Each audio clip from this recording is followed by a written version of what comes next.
గౌరవ సభ్యులు చిన్నారెడ్డి గారు. చిన్నారెడ్డి గారు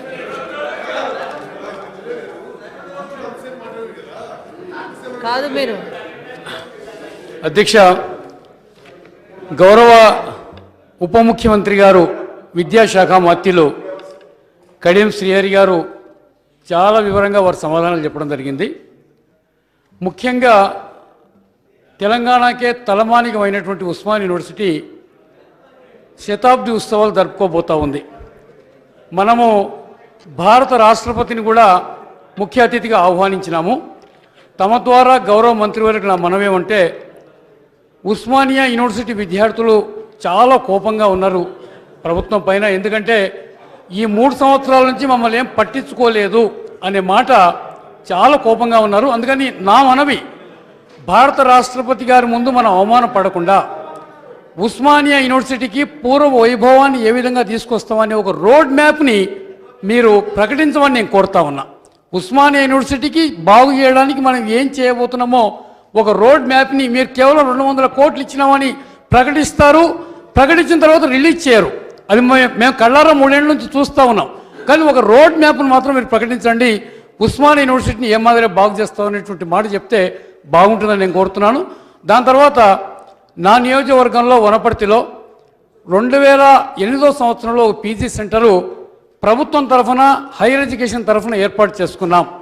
తర్వాత పాలమూరు యూనివర్సిటీ వచ్చిన తర్వాత పాలమూరు యూనివర్సిటీకి హైయర్ ఎడ్యుకేషన్ నుంచి గవర్నమెంట్ నుంచి యూనివర్సిటీకి ట్రాన్స్ఫర్ చేయడం జరిగినది. గవర్నమెంట్లో ఉన్నప్పుడు ఒక 4.5 కోట్లు ఆ పీజీ సెంటర్కు భవనాలు కట్టడానికి కానీ కేటాయించారు. కానీ యూనివర్సిటీకి మార్చడం వల్ల ఆ డబ్బు ల్యాప్స్ అయిపోయినది. దయచేసి, ఎందుకంటే ఒక ఎడ్యుకేషనల్ హబ్గా ఉంది వనపర్తి, ఈ పీజీ సెంటర్కి ల్యాబ్స్ అనేటువంటి డబ్బును మళ్ళీ మీరు రివైవ్ చేసి ఆ పీజీ సెంటర్ని డెవలప్ చేయవలసింది నేను కోరుతున్నాను. దాని తర్వాత గౌరవ మంత్రివర్యులే వారే ఈ లైబ్రరీస్ కూడా చూస్తూ ఉన్నారు కాబట్టి వారితో నా మనవి, ఇలా 10 జిల్లాలకు అదనంగా 21 జిల్లాలు ఏర్పాటు చేసుకున్నాం. ప్రతి జిల్లా హెడ్ క్వార్టర్లో ఒక చక్కటి లైబ్రరీని, ఒక పెద్ద లైబ్రరీని ఇవ్వమని నేను కోరుతా ఉన్నాను. ఇది ఆ ప్రజలకే కాకుండా విద్యార్థులు కూడా ఎంతో ఉపయోగపడంగా ఉంటుంది. ఒక మంచి లైబ్రరీ అని నేను కోరుతున్నాను. దాని తర్వాత నా దగ్గర పెబ్బేరులో ఒక పాలిటెక్నిక్ కాలేజీ 3 సంవత్సరాల నుంచి నడుస్తూ ఉంది. టీచింగు నాన్ టీచింగ్ పోస్టుల గురించి ప్రభుత్వానికి సర్క్యులేట్ చేయడం జరిగింది. ప్రభుత్వానికి ఆ ప్రతిపాదన వచ్చినది. గౌరవ ముఖ్యమంత్రి గారి దగ్గర వారి అప్రూవల్ కానీ పెండింగ్ ఉంది. దయచేసి, ఎందుకంటే విద్యా ప్రమాణాలు పిల్లలు నష్టపోకుండా ఈ టీచింగ్ నాన్ టీచింగ్ స్టాఫ్ని ఈ పాలిటెక్నిక్ కాలేజీకి ఇవ్వాల్సిందిగా నేను పెబ్బేరు పాలిటెక్నిక్ ఉమెన్ పాలిటెక్నిక్ కాలేజీకి ఇవ్వాల్సిందే కోరుతా ఉన్నాను. దాని తర్వాత గౌరవ ఆరోగ్య శాఖ మంత్రులు ఇలా కొత్తగా ఏర్పడినటువంటి జిల్లా హెడ్ క్వార్టర్స్లో ఏరియా హాస్పిటల్స్ని జిల్లా ఆసుపత్రులుగా అప్గ్రేడ్ చేసినట్టుగా మనం ఫ్లెక్స్ అయితే పెట్టుకున్నాం. కానీ అప్గ్రేడ్ చేయాలి. ఏరియా హాస్పిటల్లోనే చాలా డాక్టర్ పోస్టులు ఖాళీగా ఉన్నాయి, పారామెడికల్ పోస్టులు ఖాళీగా ఉన్నాయి. దయచేసి మీరు ఫిలప్ చేయండి. ఎందుకంటే జిల్లా ఆసుపత్రిగా మనం ఈరోజు పరిగణిస్తూ మనం ఆ వైద్య సౌకర్యం కల్పించకపోతే కూడా ప్రభుత్వానికి చెడు పేరు వస్తుందనేటువంటి మాట కూడా నేను మనవి చేస్తూ, దాని తర్వాత పెబ్బేరులో ఒక 6 బెడెడ్ హాస్పిటల్ని నేషనల్ వైపున ఉంది, దాన్ని 30 బెడెడ్ హాస్పిటల్గా మార్చడానికి అప్గ్రేడ్ చేయడానికి ప్రతిపాదన ప్రభుత్వం దగ్గరికి వచ్చినది. దాన్ని అప్రూవ్ చేయమని నేను కోరుతా ఉన్నాను. అదే మాదిరిగా గుమ్మడం అనే ఒక స్థలంలో, వెల్టూర్ అనేటువంటి ఇంకొక పెద్ద స్థలంలో ఒక 2 పిఎస్సీలు ప్రభుత్వం దగ్గర పెండింగ్లో ఉన్నాయి. వాటిని కూడా అప్రూవల్ ఇవ్వమని నేను కోరుతూ, దాని తర్వాత మన కేటీఆర్ గారికి, మన పరిశ్రమల శాఖ మంత్రుల గారికి నా మనవి, ఇలా ఈ 10 జిల్లాలతో పాటుగా 21 జిల్లాలు ఏవైతే కొత్తగా మనం ఏర్పాటు చేసుకున్నామో ప్రతి జిల్లా హెడ్ క్వార్టర్లో ఒక ఇండస్ట్రియల్ పార్క్ను ఏర్పాటు చేయమని వారితో కోరుతా ఉన్నా. టీచర్స్ రిక్రూట్మెంట్ మీద కొన్ని విషయాలు చెప్పారు. దాదాపు 8,000కు పైగా టీచర్ పోస్టులను భర్తీ చేయడానికి పబ్లిక్ సర్వీస్ కమిషన్కు లేఖ రాసినామని చెప్పారు. దీని లోపల ఫస్ట్ తెలంగాణ వచ్చినప్పుడే 25,000 ఉన్నాయని చెప్పారు. ఆ తర్వాత 1 ఇయర్ తర్వాత క్యాబినెట్లో 15,000కు పైగా టీచర్ పోస్టులు భర్తీ చేస్తామని చెప్పారు.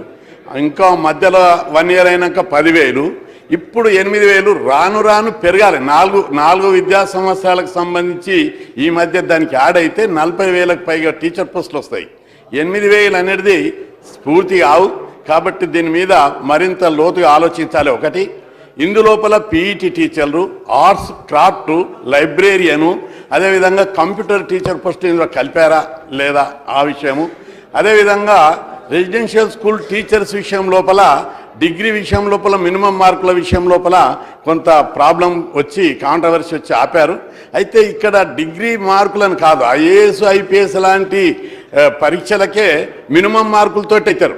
మనకి ఎక్కడైనా కూడా మనం పెట్టే టెస్ట్ లోపల వచ్చే మార్కులను బట్టి, మెరిట్ను బట్టి మార్కులు ఇస్తారు. కాబట్టి ఇక్కడ కూడా ఆ మార్కుల నిబంధన తొలగించి మనము ఇంకా ఎగ్జామ్స్ పకడ్బందీగా జరపండి. అవసరమైతే ఇంగ్లీష్ మీడియం, తెలుగు మీడియంలో ఉన్నటువంటి నాలెడ్జ్ని టెస్ట్ చేయడానికి ప్రయత్నం చేయండి. కాబట్టి ఈ రెసిడెన్షియల్ స్కూల్ దానికి ర్యాంకు నిబంధన తొలగించి ఆ మొత్తం పోస్టులు భర్తీ చేసేటట్టు, అదేవిధంగా ఎయిడెడ్ స్కూళ్ళకు సంబంధించి 4500కు పైగా టీచర్ పోస్టులు ఖాళీ ఉన్నాయి. వాటిని కూడా ఇందులో కలిపితే పెద్ద మొత్తంలో దాదాపు 40,000 నుంచి 50,000 టీచర్ పోస్టులు భర్తీ చేయడానికి అవకాశం ఉంది. కాబట్టి దాని మీద మరింత స్పష్టత ఇవ్వాలి, మొత్తం పోస్టులు భర్తీ చేయాలి. ఎందుకంటే 4-5 లక్షల మందికి పైగా ఈ ట్రైనింగ్ చేసిన వాళ్ళు, BEd, DEd, language pandit, PET teacher training చేసిన వాళ్ళు అందరూ కూడా వెయిటింగ్ చేస్తున్నారు. కాబట్టి దీని మీద మరింత స్పష్టతతోటి సమాధానం చెప్పాలని చెప్పి నేను ఈ సందర్భంగా మీ ద్వారా ప్రభుత్వాన్ని కోరుతున్నా. ఇక రెండో విషయానికి వస్తే, పరిశ్రమల పాలసీ లోపల మన మంత్రివర్యులు కేటీఆర్ గారు ఎస్సీ ఎస్టీ పాలసీ లేకనే మైనార్టీలకు కూడా ఇస్తామని చెప్పారు. చాలా సంతోషం. కానీ బీసీలకు కూడా బీసీ పాలసీని ప్రకటించాలని చెప్పి గతంలో ముఖ్యమంత్రి గారికి చెప్పాం. ఇప్పుడు కూడా ఈ పాలసీ లోపల వస్తుందని ఎంతో ఎక్స్పెక్ట్ చేశాం. కానీ దాని మీద మంత్రి గారు స్పష్టత చేయలేదు. బీసీ కులాలకు సంబంధించిన పరిశ్రమలు గతంలో గీతావృత్తి కానీ, కుమ్మరి, కమ్మరి, వడ్రంగి కానీ, మేదరి కానీ, అనేక కుల వృత్తులు, వడ్డేరకు సంబంధించిన కుల వృత్తులు కానీ పరిశ్రమ యంత్రీకరణ జరిగిన తర్వాత ఆ వృత్తులన్నీ కూడా దెబ్బతిన్నాయి. ఐరన్ స్టీల్ పరిశ్రమ వచ్చిన తర్వాత కుమ్మరి పని, కమ్మరి పని దెబ్బతిన్నది. ప్లాస్టిక్ పరిశ్రమ వచ్చిన తర్వాత మేదరి పని, కుమ్మరి పని దెబ్బతిన్నది. చేనేత, కాటన్ మిల్స్ వచ్చిన తర్వాత చేనేత కార్మికుల యొక్క పని దెబ్బతిన్నది. బ్రేవరీస్ అండ్ వైన్స్ ఫ్యాక్టరీలు వచ్చిన తర్వాత గీతావృత్తి దెబ్బతిన్నది. క్వారీస్, మిషన్స్, క్రషర్ మిషన్స్ వచ్చిన తర్వాత వడ్డెర పని, ఉప్పరి పని దెబ్బతిన్నది. ఈ విధంగా ప్రతి పరిశ్రమ దెబ్బతిన్నది. కాబట్టి ముఖ్యమంత్రి గారు ఒకవైపు కుల వృత్తులకు సంబంధించినటువంటి పరిశ్రమలను ప్రోత్సహిస్తున్నామని చెప్పి గొర్రెలు మేకలు చేశారు. దానికి 4,000 కోట్లు కేటాయించడం నిజంగా అభినందించదగ్గ విషయం. ఇదే తరహాలో ఇతర కుల వృత్తులకు సంబంధించిన పరిశ్రమలను, ఎందుకంటే పరిశ్రమల లోపల బీసీల పర్సెంటేజ్ తీసినట్టయితే 1% కూడా లేదు. 52% జనాభా ఉన్నటువంటి బీసీలకు 1% కూడా లేదంటే పరిశ్రమల పాలసీ లోపల ఈ కులాలను ప్రోత్సహించవలసినటువంటి ఆవశ్యకతను, అవసరాన్ని ప్రభుత్వం గుర్తించాలి. కాబట్టి ఈ పరిశ్రమల విషయం లోపల ప్రభుత్వం తప్పనిసరి ఈ పారిశ్రామిక పాలసీలో బీసీ పారిశ్రామిక పాలసీని డిక్లేర్ చేసి ఐరన్ అండ్ స్టీలు, ప్లాస్టిక్ పరిశ్రమ, cotton mills, బ్రెవరేషు, sawmills, jewellery, mixie, ఇవన్నీ సిమెంట్ మిక్స్కి సంబంధించిన పరిశ్రమలన్నీ కూడా ఈ కుల వృత్తులకు సంబంధించిన వారికి ఇస్తే తప్పనిసరి పారిశ్రామిక పాలసీ లోపల తప్పనిసరి వాళ్ళకు ఉపయోగపడుతుంది. అదేవిధంగా జూనియర్ కాలేజ్ బ్రదర్, మీరు బీసీలకు సంబంధించింది వినడానికి ఇష్టం లేదంటే చెప్పండి. బీసీలు కూడా ఒక భాగము. ఆ విధంగా మాట్లాడితే మేము కూడా మాట్లాడతాం. ఆ విధంగా నోరుగొట్ట ముచ్చట్లు బంద్ చేసి, రన్నింగ్ కామెంటరీ బంద్ చేసి, బీసీలు అంటే అంత చులకనే అనిపిస్తుందా మీకు? బీసీలు అంటే మనుషులు కారా? బీసీలకు పారిశ్రామిక పాలసీలు వద్దా? ఈ వైఖరి మేడం మీరు కంట్రోల్ చేయాలి. బీసీలకు సంబంధించిన పారిశ్రామిక పాలసీలు ఇవ్వాలి, ఈ కుల వృత్తులకి పరిశ్రమలు ఇవ్వాలంటే ఎందుకు ఇంత బాధ? ఏం బీసీలు మనుషులు గారా? ఎప్పటికీ మంగళ పని, సాకల పని, కుల వృత్తులు చేసుకుంటా ఊడియం చేసుకుంటూ ఉండాలా? ఈ పద్ధతి బాగలేదు, మార్చుకోవాలి. ఒకవైపు సమాజం అభివృద్ధి చెందుతుంది, నాగరికత అభివృద్ధి చెందుతుంది. దానికి సంబంధించి చెప్పాలంటే మళ్ళీ ఇంకా దాన్ని అడ్డుకుండడం అనేది సరైనటువంటి కాదు. కృష్ణయ్య గారు ఒకవైపు బడ్జెట్ ప్రసంగంలో మాట్లాడుతూ మీరే ఒక నిమిషం కూర్చోండి. మీరు బడ్జెట్ ప్రసంగంలో మాట్లాడుతున్న సందర్భంగా మీ ఉపన్యాసం, మీ ప్రజెంటేషన్ నేను విన్నాను. బడ్జెట్ ప్రసంగంలో మాట్లాడుతూ తెలంగాణ రాష్ట్ర ప్రభుత్వం కేసీఆర్ నాయకత్వంలో వెనుకబడిన తరగతులకు బడ్జెట్లో పెద్దపీట వేసిందని తమరు చెప్పారు. మీరు అప్రిషియేట్ చేశారు. మళ్ళీ ఇప్పుడు మీరు మాట్లాడే తీరు ఎట్లా ఉంది అంటే తెలంగాణ ప్రభుత్వం ఏదో బీసీలు అంటే పట్టించుకోదు, బీసీల గురించి మాట్లాడితే పట్టించుకోరు. బీసీల గురించి ఆలోచన చేశాం కాబట్టే బీసీలో ఉన్న అన్ని కులాలకు అన్ని వర్గాలకు కూడా బడ్జెట్లో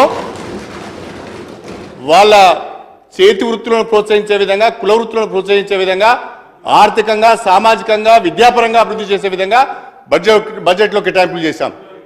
దేశంలో ఎక్కడ లేని విధంగా మొట్టమొదటిసారిగా మన రాష్ట్రంలో 119 నియోజకవర్గాలలో నియోజకవర్గానికి ఒక్కటి చొప్పున బీసీ గురుకుల పాఠశాలను ప్రారంభిస్తున్నాం. ఇవన్నీ బీసీలను అన్ని రకాలుగా ఆర్థిక, సామాజిక, విద్యా రంగాలలో వాళ్ళ అభివృద్ధి సాధించాలనే ఆలోచనతో మేము బడ్జెట్ కేటాయింపులు చేస్తున్నాం. ఇది పూర్తిగా పత్రికలు చాలా రాసినాయి. ఇది బీసీ బడ్జెట్ అని కూడా పత్రికలు రాశాయి. ఇది వెనుకబడిన తరగతుల బడ్జెట్ అని పత్రికలు రాశాయి. మాకెవరు చెప్పవలసిన అవసరం లేదు. బీసీల పట్ల, బీసీల అభివృద్ధి పట్ల చిత్తశుద్ధి కలిగిన ప్రభుత్వం తెలంగాణ ప్రభుత్వం. అధ్యక్ష, దయచేసి మీరు క్లారిఫికేషన్లో ఎక్కువ సమయం తీసుకొని మాట్లాడుతున్నారని మా వాళ్ళు అభ్యంతరం చెప్పారే తప్ప బీసీల పట్ల వ్యతిరేకతతో మేము మాట్లాడలేదు. మాకు బీసీలు అంటే అత్యంతమైన గౌరవం అని చెప్పి సందర్భంగా తెలియదు. కృష్ణయ్య గారు ఒక నిమిషం క్లారిఫికేషన్. ఇక్కడ ముఖ్యమంత్రి గారు బీసీలకు చేస్తారని చెప్పలేదు. పారిశ్రామిక పాలసీ లోపల బీసీ పాలసీ డిక్లేర్ చేయాలని చెప్పాను. నోరుగొట్ట మాటలు మాట్లాడితే కాదు. అట్లా బీసీ పాలసీ ఉంది, ఒకటి పాలసీ మంత్రివర్యులు చెప్పారు. దాని లోపల బీసీ పాలసీలకు రిలేటెడ్ ఇండస్ట్రీస్ ఇవ్వమని చెప్పాం. ఇప్పుడు ఈ ఇండస్ట్రీస్, ఐరన్ స్టీల్ ఇండస్ట్రీ ఉంది, దానిలో మా కులాలకు సంబంధించింది లింక్ ఉన్నది. దానిలో ఒక పాలసీలో ఒక భాగం ఇవ్వమని అడిగినాం.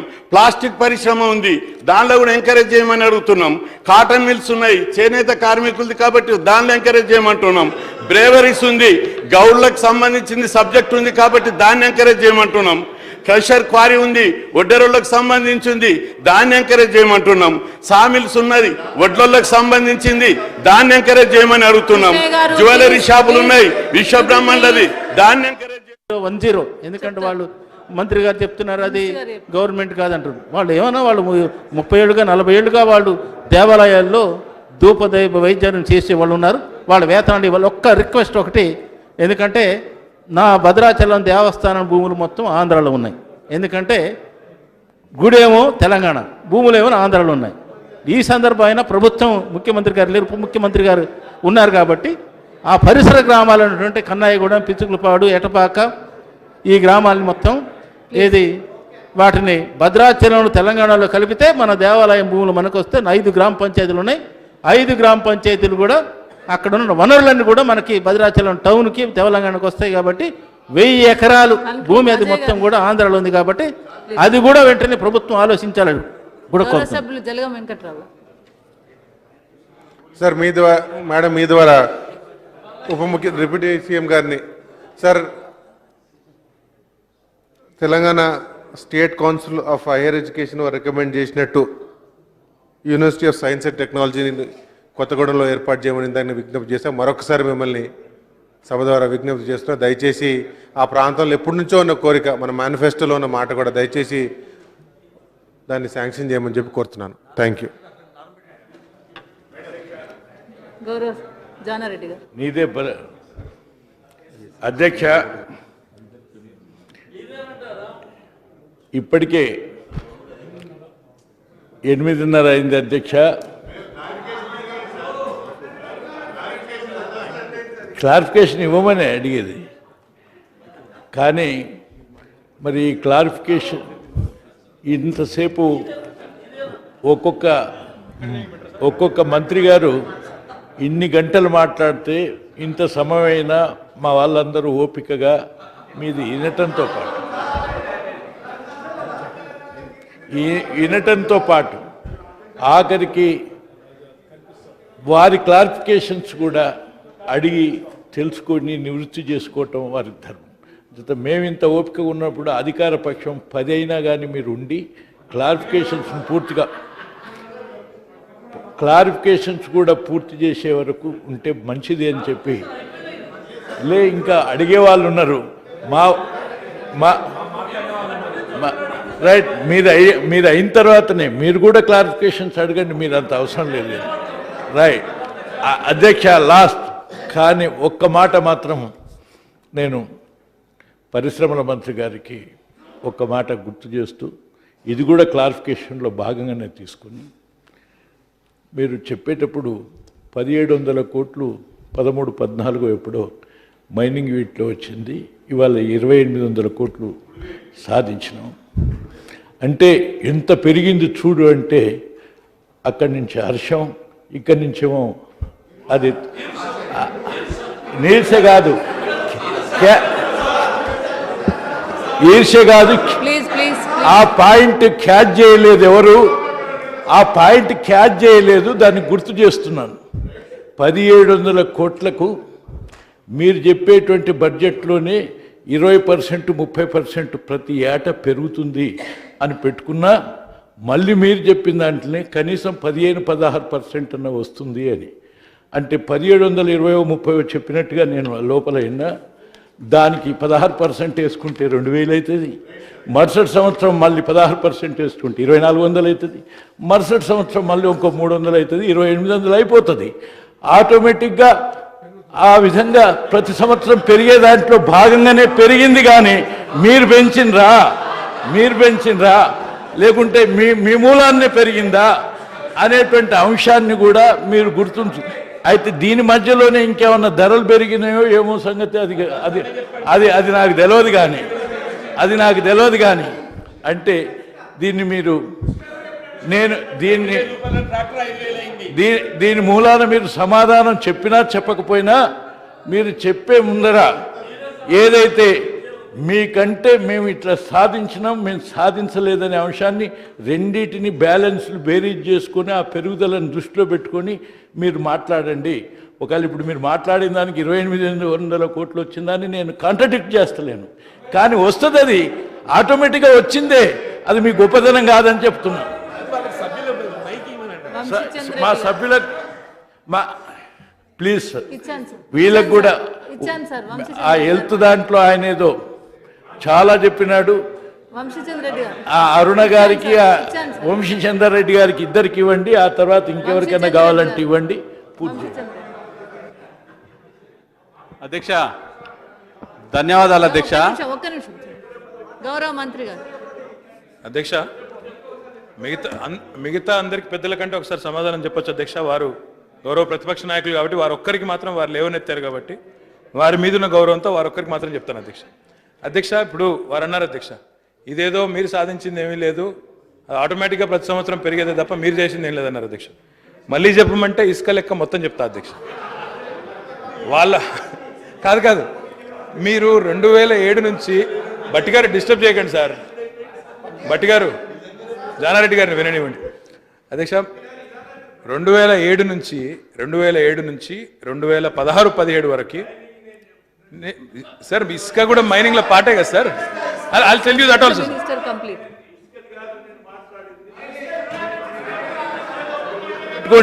నేను మాట్లాడింది ఇసుకది కాదు, మైనింగ్లో 1700 కోట్ల పైన వచ్చింది. ఒక బాధ్యత గలటువంటి మంత్రి గారు మాట్లాడినటువంటి పద్ధతి కానీ సభని తప్పుదో పట్టించడానికి తప్పులు ఎక్కడ. డీకర్ణ గారు మీరు మాట్లాడండి. అధ్యక్ష, విద్యాశాఖ మంత్రి గారు మరి ఈ టీఎస్సీ నోటిఫికేషన్ పైన స్పష్టత ఇవ్వలేదు అధ్యక్ష. నేను కోరుతున్నది ఏంటి అధ్యక్ష, మీరు అంటే డేట్ చెప్పమని అడుగుతలేను అధ్యక్ష. ఈ ఖాళీలన్నీ 1 నెల లోపల 2 నెలల లోపల లేదా వచ్చే అకాడమిక్ ఇయర్ జూన్ మళ్ళా హాలిడేస్ అదిపై స్టార్ట్ చేసే లోపల ఎప్పటి లోపల ఖాళీలు భర్తీ చేస్తారో చెప్పాలని నేను కోరుతున్నాను అధ్యక్ష. అదేవిధంగా ఇంతకుముందు కృష్ణయ్య గారు చెప్పినట్టు అధ్యక్ష 9335 మంది విద్యా వాలంటీర్స్ని నియమించారు అధ్యక్ష లాస్ట్ టైం. మరి మీరు ఇప్పుడు 8000 మందిని నోటిఫికేషన్ ఇస్తాం డిఎస్సి అంటున్నారు అధ్యక్ష. అది ఖచ్చితంగా ఉన్నటువంటి ఖాళీలన్నింటినీ కూడా నోటిఫై చేయాలని చెప్పి నేను ఈ సందర్భంగా నేను కోరుతా ఉన్నాను అధ్యక్ష. అదేవిధంగా గురుకులాలు 529 గురుకులాలు మొత్తం శాంక్షన్ చేశామని చెప్పారు అధ్యక్ష. మరి ఈ సంవత్సరం 244 గురుకులాలను ప్రారంభించామని చెప్పారు అధ్యక్ష. మరి ఇప్పుడు ఎన్ని స్కూల్స్లో అంటే మొత్తం స్ట్రెంత్ ఎంతమంది విద్యార్థులు ఆ గురుకుల పాఠశాలలో చదువుతున్నారు, అదేవిధంగా ఎన్ని స్కూల్స్కి పక్కా భవనాలు ఉన్నాయి, ఎన్ని స్కూల్స్కి ఇంకా భవనాలు లేవు, మరి ఆ బిల్డింగ్స్ని ఎప్పట్లోగా నిర్మాణం చేస్తారో కూడా చెప్పాలని నేను ఈ సందర్భంగా కోరుతా ఉన్నాను అధ్యక్ష. ఎందుకంటే అధ్యక్ష, ఇప్పుడు మిషన్ కాకతీయ కానీ మిషన్ భగీరథ కానీ చాలా పెద్ద ఎత్తున ఇంట్రెస్ట్ ఉన్నటువంటి వాళ్ళకి ఇది కాబట్టి దాంట్లో పెద్ద ఎత్తున నిధులు కేంద్రం నుంచి సమకూర్చుకుంటున్నారు, బ్యాంకుల నుంచి సమకూర్చుకుంటున్నారు. అదేవిధంగా మరి ఇంత పెద్ద ఎత్తున రెసిడెన్షియల్ పాఠశాలను ప్రారంభించిన సందర్భంగా మరి భవనాలు కూడా ఇమ్మీడియట్గా 6 నెలల లోపల వాటికి అన్నిటి కూడా నిధులు కేటాయించి ఆ భవన నిర్మాణాలను కూడా చేపట్టాలని చెప్పి నేను కోరుతా ఉన్నాను అధ్యక్ష. అదేవిధంగా మరి మంత్రి గారు నేను జూనియర్ కాలేజ్ అడిగాను అధ్యక్ష, ఉర్దూ మీడియం గురించి మరి వారి పరిధిలోకి వస్తుందా, మరి ఎందుకు సమాధానం చెప్పలేదు అధ్యక్ష. మంత్రి గారు మరి ఉర్దూ మీడియం స్కూల్ మా దగ్గర మైనారిటీస్ చాలా పెద్ద ఎత్తున పాపులేషన్ ఉంది కాబట్టి ఉర్దూ మీడియం జూనియర్ కాలేజ్ కోసం అడిగాను అధ్యక్ష. అది చెప్పాలి, అది దాని గురించి మరి మంత్రి గారు వివరణ ఇవ్వాలని కోరుతా ఉన్నాను. అదేవిధంగా జూనియర్ కాలేజ్ ఫర్ గర్ల్స్ అధ్యక్ష, ఇది నా నియోజకవర్గంలో మరి గత ప్రభుత్వ హయాంలోనే శాంక్షన్ అయింది అధ్యక్ష. అప్పుడే ల్యాండ్ కూడా ఫైనలైజ్ చేసి ల్యాండ్ కూడా గుర్తించి పంపించడం జరిగింది అధ్యక్ష. అమౌంట్ శాంక్షన్ అయ్యి చాలా రోజుల నుంచి పెండింగ్గా ఉంది. ఇప్పటిదాకా మరి ఎక్కడ ఉందో 3 ఏళ్ళు అయిపోయింది అధ్యక్ష.